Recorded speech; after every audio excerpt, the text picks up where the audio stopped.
பிதாசுதன் பரிசுத்தாவின் பெயராலே ஆமேன். மரியே வாழ்க. இன்றை வார்த்தை, வளமுடன் இருக்கும் பாவிகளைப் போல நீயும் இருக்க வேண்டுமென்று ஏங்காதே. ஆண்டவரிடம் எப்போதும் அச்சமுள்ளவனாயிரு. அப்பொழுது உன் வருங்காலம் வளமானதாயிருக்கும். உன் நம்பிக்கையும் வீண் போகாது. Don't be jealous of sinners, but always honor the Lord. Then you will truly have hope for the future.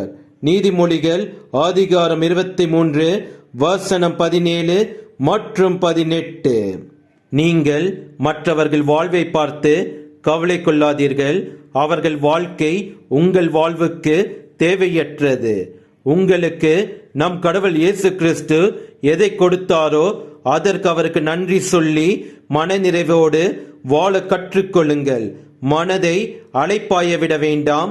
பொறாமை பேராசையால் பாவம் செய்ய வேண்டாம். அவர் நமக்கு கற்பித்த ஒழுக்க நெறிகளில் தவறாமல் இருக்க வேண்டும். அவருக்கு நாம் அஞ்சி நாம் வாழும் பொழுது நம் வாழ்வு ஆசீர்வாதமானதாய் வளமுள்ளதாய் மாறும். நாம் நம் கடவுள் இயேசு கிறிஸ்துவின் மீது வைத்துள்ள நம்பிக்கை வீண் போகாது. ஏனெனில் நம்மை வழி நடத்துபவர் நம் கடவுள் இயேசு கிறிஸ்து. இயேசுவுக்கே புகழ். மரியே வாழ்க. ஆமேன்.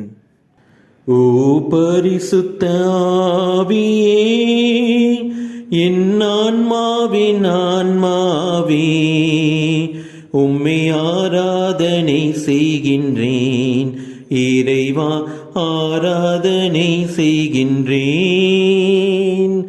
ஓ பரிசுத்த ஆவியே, என் ஆன்மாவின் ஆன்மாவே, உம்மை ஆராதனை செய்கின்றேன்.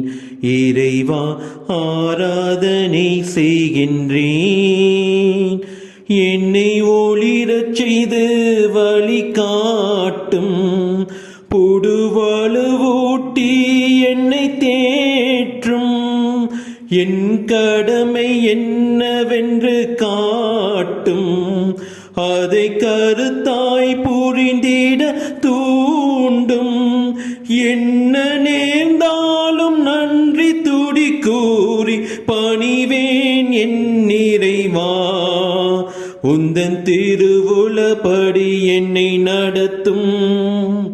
ஓ பரிசுத்த ஆவியே, என் ஆன்மாவின் ஆன்மாவே, உம்மை ஆராதனை செய்கின்றேன்.